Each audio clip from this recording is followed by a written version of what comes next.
Shalom. Shalom. First and foremost, I want to give all of the praises and the glory to the Most High and the Son, Yahweh, Ba'ashem Yahushai, Ba'ashem Rakah Kwadash. And double honor to the apostles of the great millstone, and as well as giving also the salutations thereof towards the Yakim worldwide that's forwarding this ministry as well. And shalom to those that are sincere in learning, and as well as taking heed to what we're saying as well. And it's once again, it's the brother Laban coming at you another video. And in this video, I want to speak on a couple of topics as usual. And I want to get into a video that one of my brothers have done, which is going to be in relation to this video as well. All right, so let's get started. So it reads, interest rates may have to go up to 2% or more in the next year to halt soaring inflation. The Bank of England warns, as it says, taking aggressive action now is better than doing too little or too late. So it reads, interest rates could have to rise to 2% or higher in the next to rein inflation, according to the Bank of England rate setters. Outgoing Monetary Policy Committee member Michael Saunders, who have been recently outvoted in calling for a bigger hike in rates, said increases still have some way to go in order to get inflation under control, while saying that the bank should act sooner to tackle inflation. In his speech at the Resolution Foundation think tank, he warned that despite signs of a slowdown in the wider economic amid of cost of living crises, the risk of not raising the rates steeply and quickly outweighed those of being too cautious. Interest rates have been raised to 1.25% from 0.1% since last December, but Mr. Saunders voted for an increase to 1.5% at the meeting in June and has called for a 0.5 percentage point rise in rates at each of the last two MPC decisions. He said the MPC had to balance the risk and cost of tightening too much, too soon versus too little, too late. In my view, the cost of the second outcome, not tightening promptly enough, would be relatively high at present. Conversely, if the committee tightened too much, too soon, and then finds the economy and inflation pressures are much weaker than expected. And, I'm quite confident that that's not really the goal. The goal is to increase inflation, and that's by printing more money, and as well as again raising more interest rates to pretty much bring the country to the standstill as they expect it to be. And I mean, why do I say that? Because as I will quote in the scripture, there's a scripture where it reads like this, that we were blessed and we were given an unction to know of all things. And we have certain books about the plans and the goals of these politicians, and as well as these bankers and those that are responsible on knowing on how the economy is going as well. Like, all of these people really want what they want, and we always talk about it from time to time, and you know what I'm talking about, right? So that's why I say what I said. And it kind of reminds me of, this situation here. It doesn't remind me of it because it's a different thing, but it's quite similar. But, I remember after the crash of '08, I believe it was around later 2008 going into 2009. This is when, you had guys like Ben Bernanke that was on the scene, and they were basically printing money, and it was called quantitative easing, and they were doing this for I believe it was maybe 6 years in advance. They've been doing this, and this is why America, to be exact, they find themselves having to spend more money on buying goods because of the amount of years of inflation. And this is where it's going to begin in the UK. Right now in the UK, they're doing the same now. And the main cause of rising up prices of goods in this case because they're saying that Ukraine is the country that holds the most grains and other necessities that the people go and buy in the stores. But ultimately, we know what the plan is, man. We know what the plan is. They don't plan it on weakening the inflation problem. Ultimately, they want to drive this country to a standstill, and many other countries of that matter as well. Because all of these, you would think that every politician is different, in different countries. You would think that, but it's all a big conglomeration that these people are a part of, and they're basically the same people that are serving one's interests rather than the interests of the people. That is right. So it's going to get to the point, and it's very possible. It's extremely possible that it can get to the point of, as of what happened during the 1920s in Germany, during the which was I believe it was this took place a little after the finishing of World War I, and you had the Weimar Republic problem, which was a great deal of inflation. Okay, and I just want to read a little bit on it, because this reality could actually hit all of us eventually real soon. I mean, right now, globally, people are protesting and rioting because of the expenses of fuel and as well as food nowadays. And this is what was going on in Germany. So could this very well happen? What happened in Germany, could this very well happen in the 2020s worldwide, as well as this happened in the 1920s? So let's get into this, just a little bit of it, and I'm going to just move forward.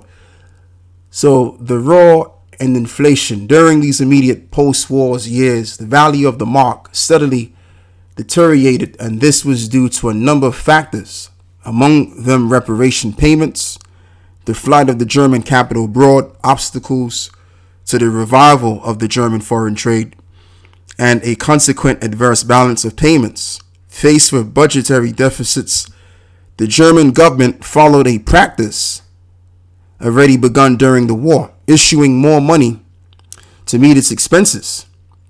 The result was runaway inflation that was more severe than any other country of post-war Europe.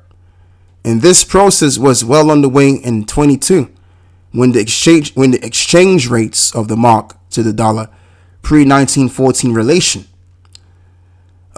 which went to 4.20 marks, which is a dollar, fell from 162 marks to more than 7,000 marks. The culmination of inflation, however, came in 1923, the year that also saw the climax in the protracted crises of the internal disorder and disunity. And I mean, I don't really have to read too much of this, because most of us in this truth, we already know what happened at the Weimar Republic. Like, inflation went to infinity, where you had to get up a whole lot of money just to buy a loaf of bread, basically. Crazy amount of money just to buy one loaf of bread. So one day, I mean, we don't really know when where that day is gonna come or happen, but we just know that eventually it's gonna get to that point where food is gonna go up to the roof. Everything's gonna go up to the roof, and people are gonna start losing their minds, and it's just gonna go. It's just gonna be crazy. And I just want to play a little bit of what the brother was saying in this video. Mirth is at an all-time high for a reason, and I'm like 3 minutes into this video, and the brother was speaking about what we saw at the camp and everything else. And people were in the stages of mirth, but the reason why to this, but I'm gonna have the brother say what he got to say, because he basically goes into as to why people are mirthing it up as they are more than ever before. So I'm gonna play a little bit of this video, and I'm gonna move forward and get in some precepts.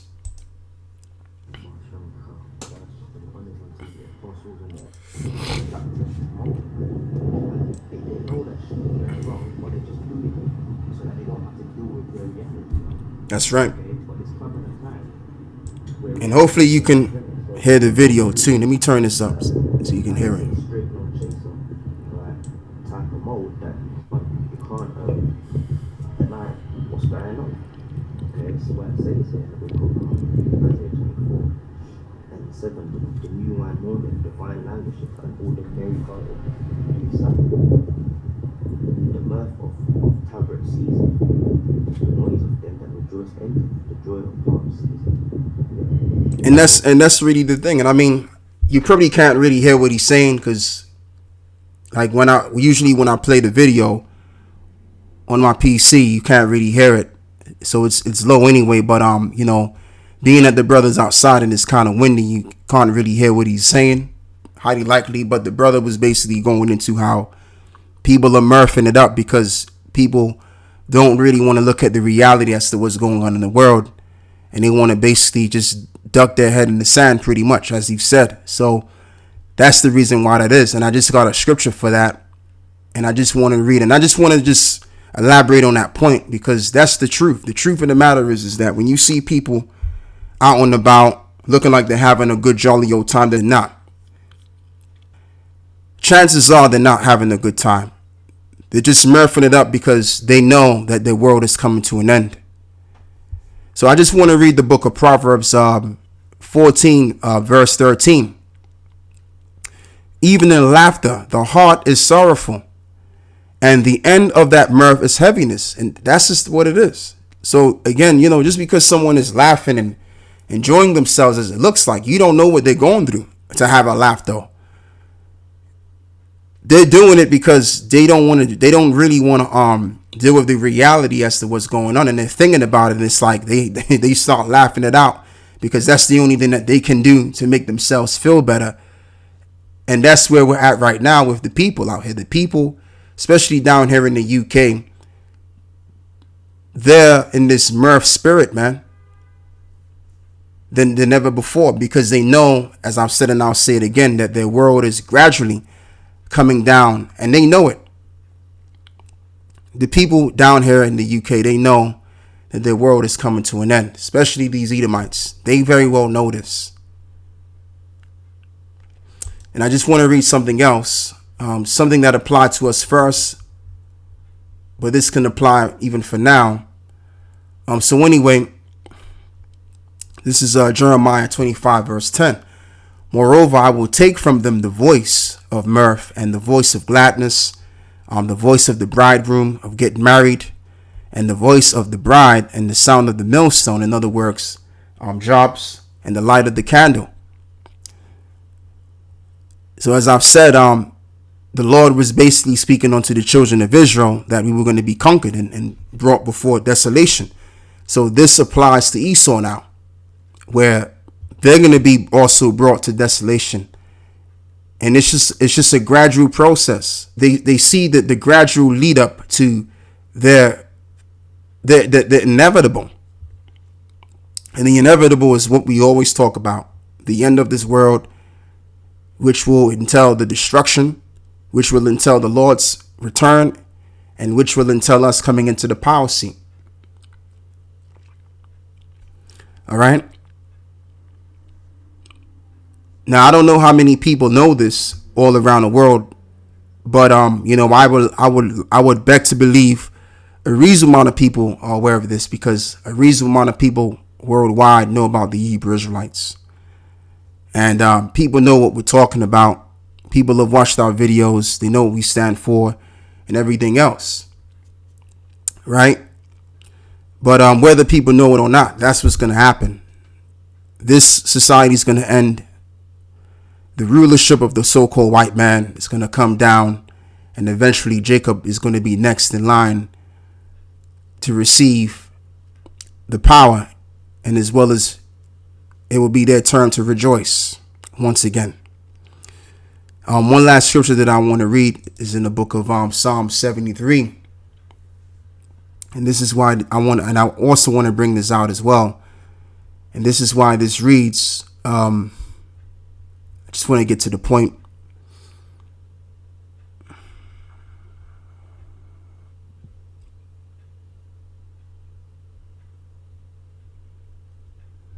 Yeah, we'll begin by reading the first verse. Salakia. We'll begin by reading Psalm 73, verse 1. Truly, the Most High is good to Israel, even to such as of a clean heart. But as for me, my feet were almost gone. My steps had well nigh slipped. For I was envious of the foolish when I saw the prosperity of the wicked. For there are no bands in their death, but their strength is firm, and they are not in trouble as other men.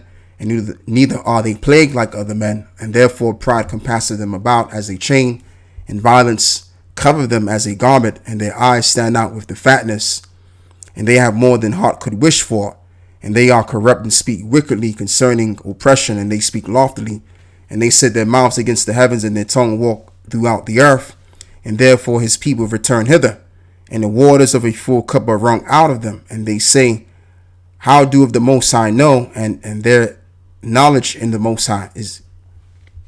So, let me read that again. Psalm 73, verse 11. And they say, how doeth the Most High know?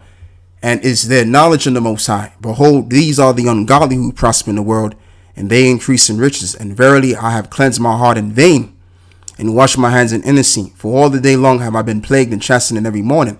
And if I say I will speak thus, behold, I should offend against this generation of thy children. And when I thought to know this, it was too painful for me, until I went into the sanctuary of the Most High. Then understood I their end. And that's just the thing, because when you look at these Edomites, man, you see them enjoying themselves and everything else, but you can't look at that and be like, damn, man, they got it going on. They got it good. And they may have it good, but guess what? As I've just read to you in the book of Proverbs 14, even in laughter, the heart is sorrowful, and the end of that mirth is heaviness, because most people today are mirthing it up right now as it stands because they're not having a good time upstairs. So they want to act it out. They want to actualize this idea that everything's going to be okay, when in fact it's not going to be okay. And they know it's not going to be okay. So therefore they mirth it out. And by you from the outside looking in, you'll assume, okay, yeah, they're living good. You know, they buying food, and you know, they're hanging out with their friends, and they're laughing and giggling and everything else. So it looks like from the outside looking in that they're living good. They got it going on, and they may do, but they're really together because the shit's getting ready to hit the fan on their ass, and that's really what the issue is. So we don't need to be envious of these people, but rather look at them and knowing what they really know. And that's pretty much all I have to say for this lesson, because going back to what I just read to you in this article, they're gonna again raise the interest rates, and therefore, guess what's else gonna happen afterwards? As they've done, they're gonna raise, or should I say, they're gonna keep pretty much deducting the money, printing more money, and then the price of goods are gonna go up, and things are gonna just get more expensive from now on, especially this coming winter. And this is what the people of England know. They know it's coming down. And that's what I want to end it off in saying. So with that, I want to give all of the praises and the glory to the Most High and the Son, Yahweh Ba'ashmi Awashah Ba'ashmi Rakak Wadash. We're at the end of Esau's world. Wa Baba Bal. Shalom.